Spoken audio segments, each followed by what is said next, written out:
Sveiki,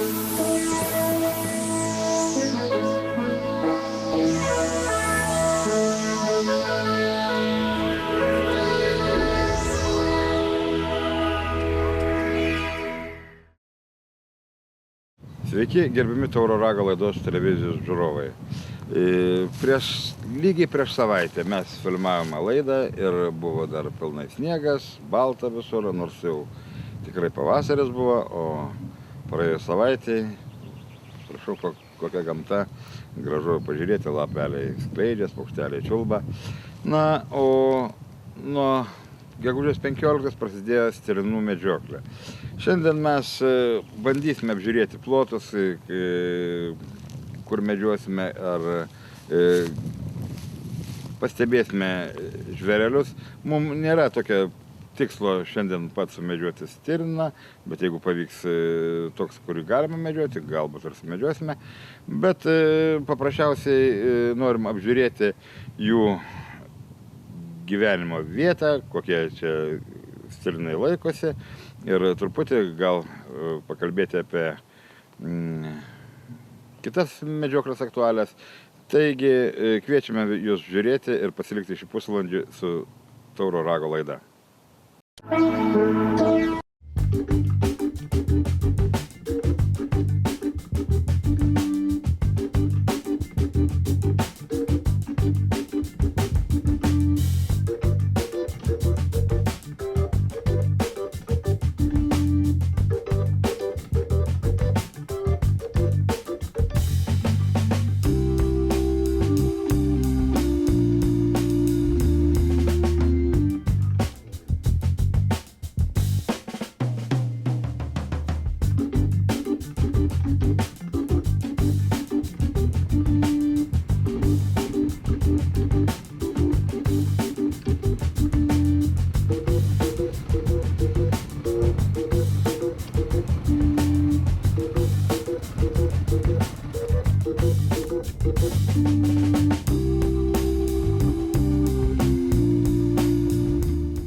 Taigi, apžiūrinėdami plotus mes apžiūrim ir kas vyksta bendrai aplinkoje. Čia paskutinė bebrų medžioklės diena, tai yra balandžio 15, buvo išardyta užtvanka ir ne viena čia užtvanka buvo išardyta, čia jų buvo kelios, bet praėjo, skaitykim, mėnuo, užtvanka pilnai atstatyta. Nors tuo teritorijai, skaitykim, 2 km atstume, čia buvo gyveno 3 bebrų šeimos, sumedžiota buvo 10 bebrų. Čia gerai, kad laukai aukščiau yra, bet kur žemesnės vietovės, kaip žinom, jeigu rimta bebrų šeimyna, užtvindoma ir tiek laukai, tiek miškai. O miškuose ir jeigu vidury miško pelkės, tai tikrai bebrai gali padaryti labai didelius nuostolius. Na, o mes einam toliau, truputį pavažiuojam, pažiūrim kaip kas ir bandysime sumedžioti ožį.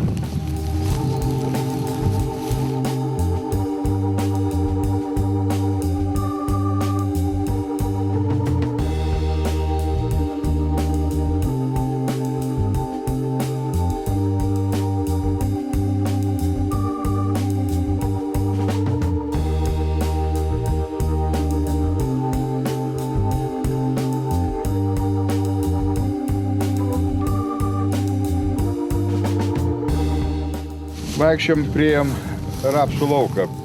Per jį iki jo daeiti mes negalime, nes bebrų užtvankta ir pakilęs vanduo. Stirnai įveikti tą atstumą tikrai nėra jokios problemos. Ir mums nebūtų problemos, jeigu būtumėm apsimovę guminius batus, bet visų pirma nėra tikslo. Bet stirnos labai mėgsta rapsą. Ir jau jis pradeda žydėti ir tada tikrai labai daug stirnų eina maitintis į rapsą. Ir čia pasistačius bokštelį, vieta tikrai būtų patogi ir stebėti mėnesį kitą gal nereikia tiek daug, bet per tą laiką jūs pamatytumėt ne vieną stirną ir ne vieną ožį, iš kurių galėtumėt pasirinkti, tikrai katrą galima sumedžioti.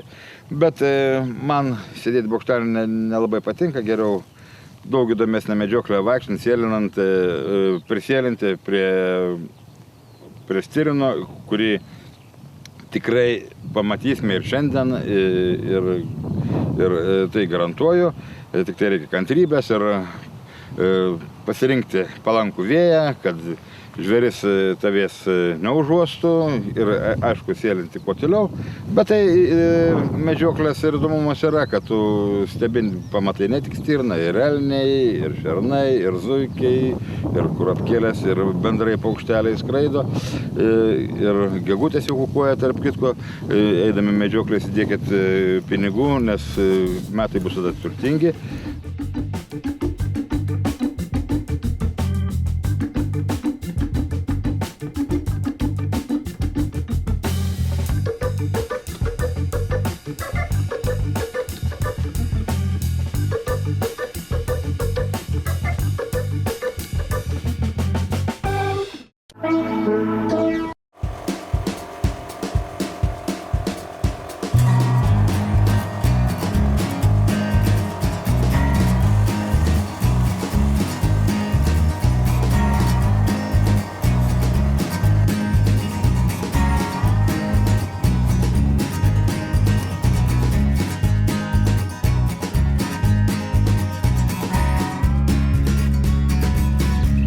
Dabar mes atėjom į biržę ir tokiuose biržėse labiausiai mėgsta laikytis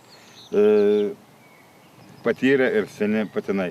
Jie yra labai atsargus ir daug kas galvoja, kad stirną sumedžioti tai paprasta. Paprastai sumedžioti bet kokį, taip, tai išėjai, palaukiai, jie tikrai išeina. Bet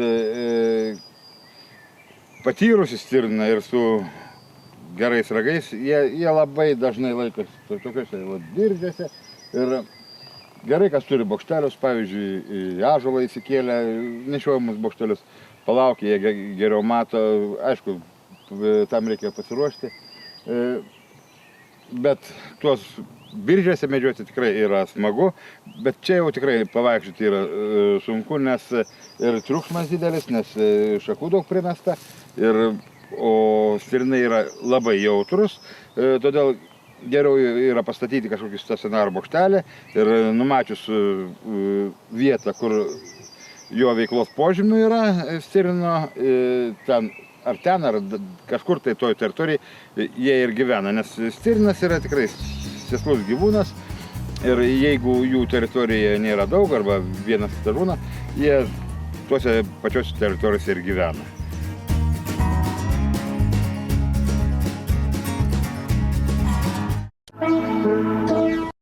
Na, o dabar truputį norim pakalbėti apie medžioklės įstatymą, kurio nepavyko Seimui priimti, nors ir buvo paruoštas, aišku, jis ginčytinas, bet kaip ir daugelis įstatymų, šiai valdžiai gerų norų vykdyti nelabai sekasi.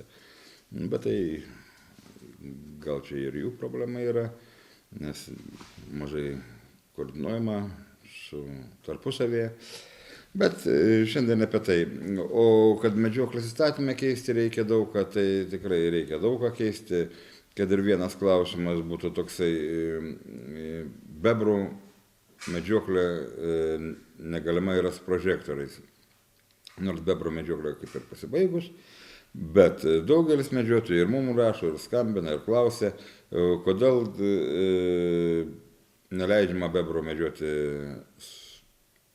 naudojant prožektorių, nes vis tik tai bebrai tikrai yra užpildę visą Lietuvą ir jų yra labai didelis skaičius.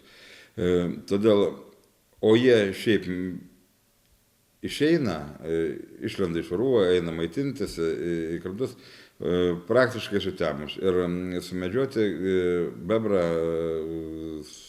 su ginklu, su šautuvu yra ganėtinai sudėtinga. Aišku, tai įdomi medžioklė, sėdint kaip palaukime, bet sulaukti bebrą, kad ir vietose, kur bebrai retai medžiojami. Ir tai, kaip šiemet pastebėjom medžioklių metu, jie išeina vėlai. Todėl būtų gerai, kad Seimo vyrai nuspręstų į naują redakciją įstatymo įtraukti leidimą medžioti bebrus su prožektoriais. Šiuo metu galime medžioti ir šernus, bet kaip visi žinote, šernų patelės jau atsivedusios, todėl reikia saugotis, kad nebūtų sumedžiotos kiaulės, nes paliksite šeimą be maitintojo, be motinas, o tuos mažus šerniukus plėšrūnams surinkti yra tikrai pati puikiausia galimybė, nes juos apgina tik tai motina. Kad šernus šiuo metu medžioti reikia, tai tikrai reikia, nes šiuo metu kaip tik pasėti pupos, žirniai, ankštiniai augalai, kukurūzai ir šernam tai yra tikrai gardus kąsnelis, bet šernas ne žiurkė, kuri paėmė grūdelį ir nubėgo. O jeigu jų dar didesnis būrys, tai įsivaizduokit, kaip praeina koks 20 šernų nesvarbu per kokį plotą, bet jie padaro didelę žalą ir todėl konfliktai vyksta tarp medžiotojų ir tarp ūkininkų. Tad linkėčiau visiems kuo geriau bendradarbiauti, nes tokiu atveju labiau bus pasiekti geri rezultatai, nebus nuostolių nei vieniem, nebus nei kitiem.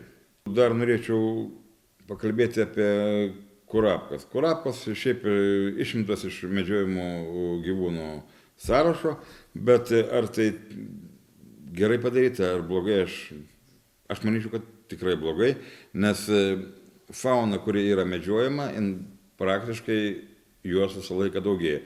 Galų gale yra ir galima parsivežti ir kurti programas kurapkai veisimo, nes šis medžioklės būdas tai yra labai kultūringos medžioklės parodymas ir galų gale tai čia dalyvauja ir šunys, ir medžiotojai, ir tai sportiška gera medžioklė, nes, kaip žinom, zuikiai taip pat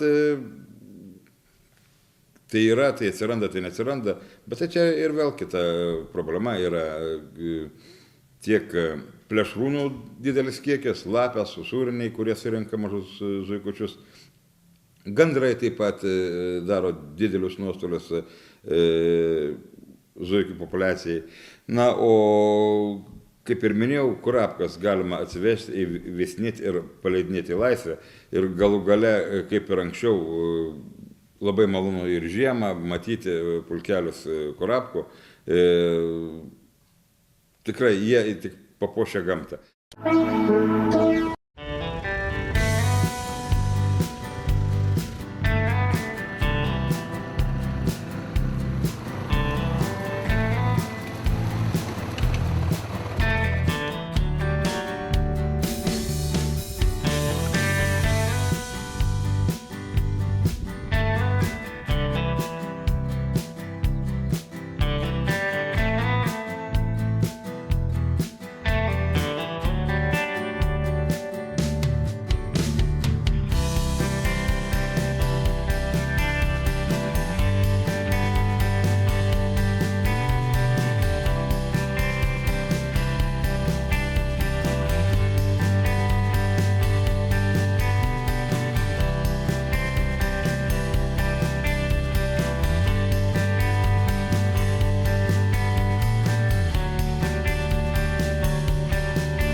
Taigi, jau vakarėje, žvėrelių matėm, įvairių ir labai gražių.